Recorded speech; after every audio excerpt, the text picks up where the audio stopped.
नमस्कार विद्यार्थी मित्रांनो, आपण बघत आहात YouTube channel medical admission guidance. या चॅनलद्वारे मेडिकल ऍडमिशन संदर्भात लागणारी सर्व माहिती विद्यार्थी व पालक यांच्या गरजा लक्षात घेऊन वेळोवेळी प्रसारित केली जाते।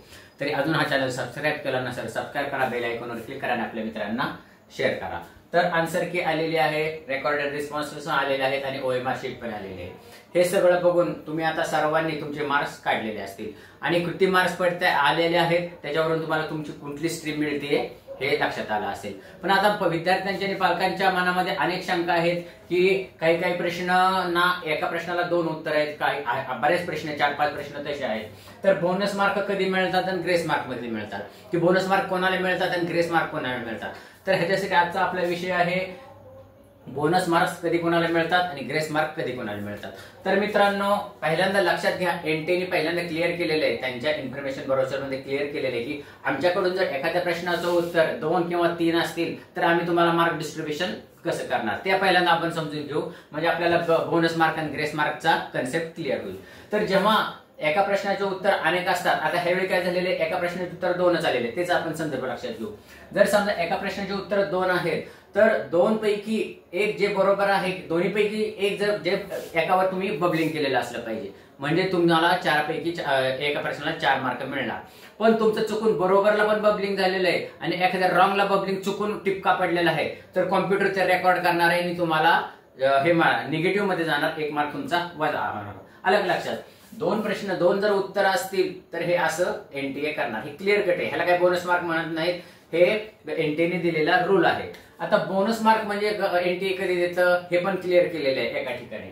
तर ह्याच्यामध्ये काय आहे, रॉंग क्वेश्चन जर आला, एनटीए कडून जर प्रश्नामध्ये रॉंग क्वेश्चन आला किंवा एखाद्या प्रश्नाचे उत्तर सगळेच चुकीचे आहेत, एखाद्या प्रश्नात समजा फिजिक्सचा क्वेश्चन नंबर 8 आहे, त्याचे जे काही 4 प्रश्न आहेत, 4 उत्तर आहेत, ते 4चे 4 चुकलेले आहेत किंवा क्वेश्चन आउट ऑफ सिलेबस आहे। आता हे कधी लक्षात येणार, बोनस मार्क एनटीए कधी देणार हे कधी लक्षात येणार, आता ते आपण ही बघूया, म्हणजे त्याची सिस्टीम बघूया, एनटीए ची सिस्टीम बघूया। आता एनटीए आन्सर की डिक्लेअर केलेली आहे, म्हणजे एनटीए ला वाटते की क्वेश्चन मार्क 1 क्वेश्चनचं उत्तर सी आहे, 2 नंबर क्वेश्चनचं उत्तर बी आहे, 3 नंबर क्वेश्चनचं उत्तर ए आहे, ही आन्सर की डिक्लेअर केलेली आहे। आणि त्यांनी आपल्याला हे पण दिलेले आहे की तुम्ही ऑब्जेक्शन घेऊ शकता, अलग लक्षात। तर आता आपल्या भारतात देशामध्ये अनेक जण असे आहेत की त्याच्यावर ऑब्जेक्शन घेऊ शकतात। धरून चालू की फिजिक्स मधला किंवा बायोलॉजी मधला क्वेश्चन नंबर 8 एखाद्याला वाटतंय की हे आउट ऑफ सिलेबस आहे, तर मग तो ऑब्जेक्शन घेणार, मग त्याला काही डॉक्युमेंट जोडणार। परत काही म्हणणार की तुम्ही जे काही हे उत्तर दिलेले आहे, फिजिक्सच्या 8 किंवा केमिस्ट्रीच्या 7 प्रश्नाचं उत्तर सी आहे, ते बरोबर, ते उत्तर चुकीचं आहे तुम्ही सांगताय ते, आणि त्याच्यामध्ये कुठलंच उत्तर बरोबर नाहीये हे जर समजा तुम्ही हे दिलं, एनटीए ला कळवलं, त्याच्यावर पण अभ्यास होणार। किंवा एखादा प्रश्न जर रॉंग आहे, एखादा प्रश्न सिलेबसच्या बाहेर आलेला आहे किंवा तुम्ही दिलेला प्रश्नच चुकीचा आहे, असं जर समजा कोणी ह्यांना कळवलं, ह्या आन्सर कीवर ऑब्जेक्शन घेतलं, तर 5 तारखेनंतर काय होणार, तुम्हाला 5 तारखेपर्यंत मुदत दिलेली आहे की तुम्हाला तुमचे जे काही ऑब्जेक्शन आहेत ते आम्हाला कळवा। म्हणजे 2 प्रकारचे ऑब्जेक्शन, तुम्ही आन्सर कीवर पण ऑब्जेक्शन घेऊ शकता आणि रेकॉर्डेड रिस्पॉन्सवर पण ऑब्जेक्शन घेऊ शकता। तर एनटीए 5 तारखेनंतर अभ्यास करणार की भारत देशामधून तुम्ही जे काही ऑब्जेक्शन्स आलेले आहेत तर ते ऑब्जेक्शन्स किती बरोबर आहेत किंवा किती स्वीकारायचे आणि कुठले स्वीकारायचे नाही। एनटीए ह्याबाबत कुणाला काही कळवत नाही, ते डायरेक्ट तुम्हाला रिझल्ट मध्येच दिसतं। तर एनटीए ला वाटलं की अशा ऑब्जेक्शन्स आलेले आहेत आणि काही क्वेश्चन रॉंग आहेत, तर त्याला बोनस मार्क्स दिला जातो। ते कसे द्यायचे पुढे बघू आपण। किंवा सगळेच रॉंग आहेत, एखाद्या प्रश्नाचे उत्तर 4चे 4 चुकीचे आहेत, तर तिथं पण बोनस मार्क दिलं, त्याला पण एक वेगवेगळा क्रायटेरिया आहे। किंवा तुमचा प्रश्नच आउट ऑफ सिलेबस आलेला आहे, तर मग त्याला पण बोनस मार्क। ह्या सिस्टीम मध्ये काय होतं, असे बोनस मार्क कधी दिले जातात, जर रॉंग क्वेश्चन असेल आणि क्वेश्चन आउट ऑफ सिलेबस आले तर सगळ्यांना 4 मार्क दिले जातात। मुद्दा लक्षात आला का? जर समजा एनटीए मान्य केलं की एखादा प्रश्न आउट ऑफ सिलेबस आहे किंवा आपण प्रश्न विचारायचं चुकलेलो आहे, तर तुम्ही सोडवा न सोडवा तुम्हाला 4 मार्क मिळणार, अलग लक्षात। मधले नंबर 2, ऑल रॉंग आन्सर्स। जर समजा एनटीए एखादा प्रश्न विचारलेला आहे आणि त्याचे जे काही 4 उत्तर दिलेले आहेत, त्याने ABCD, ह्या ABCD पैकी एक सोडवा, तर ते 4 चुकीचे असतील तर बोनस मार्क मिळतात. पण त्या केसमध्ये बोनस मार्क कोणाला मिळतात? सगळ्यांना मिळत नाही. तो क्वेश्चन तुम्ही अटेम्प्ट केलेला असला पाहिजे.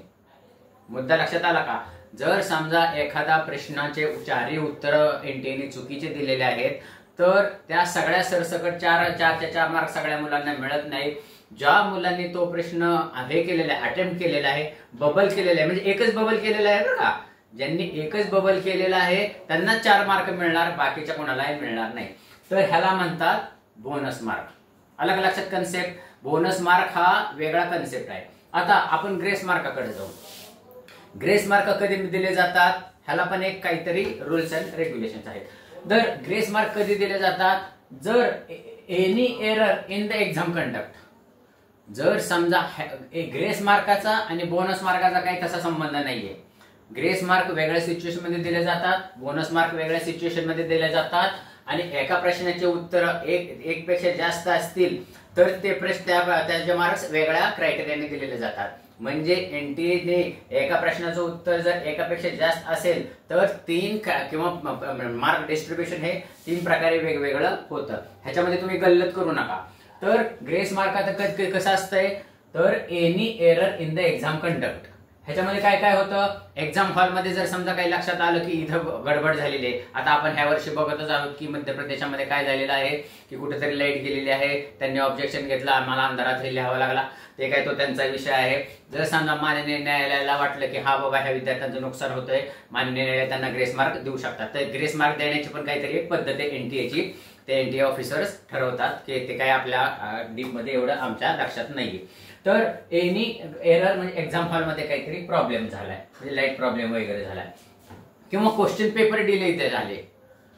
जर समजा एखाद्या एक्झाम हॉलमध्ये काही इतर कारणास्तव बियॉन्ड ह्युमन इफिशियन्सी जर काही प्रॉब्लेम झाला आणि पेपर देताना उशीर झाला किंवा काहीतरी प्रॉब्लेम झाला आणि ते सिद्ध झालं, न्यायालयामध्ये सिद्ध झालं की एनटीएने मान्य केले की ह्याच्यामध्ये जर काही प्रॉब्लेम झाला तर ते ग्रेस मार्क दिले जातात. मला वाटतं तुमच्या लक्षात आलं असेल. म्हणजे बऱ्याच पालकांचे, बऱ्याच विद्यार्थ्यांचा गोंधळ आहे की ग्रेस मार्क कसे दिले जातात, बोनस मार्क कसे दिले जातात आणि एका प्रश्नांचे उत्तर जर 1 किंवा जास्त असतील, एकापेक्षा जास्त असतील तर ते प्रश्नांचे उत्तर मार्क कसे दिले जातात. तर हा कन्सेप्ट आहे मित्रांनो.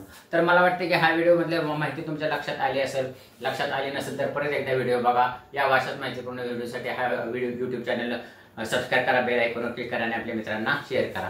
कारण मेडिकल ऍडमिशन संपेपर्यंत मेडिकल ऍडमिशन जी काही महत्वाची माहिती आहे ती तुमच्यापर्यंत पोहोचवण्याचं काम हा चॅनल करणार आहे. एवढं बोलून आजचा विषय थांबवतो. जय हिंद, जय महाराष्ट्र.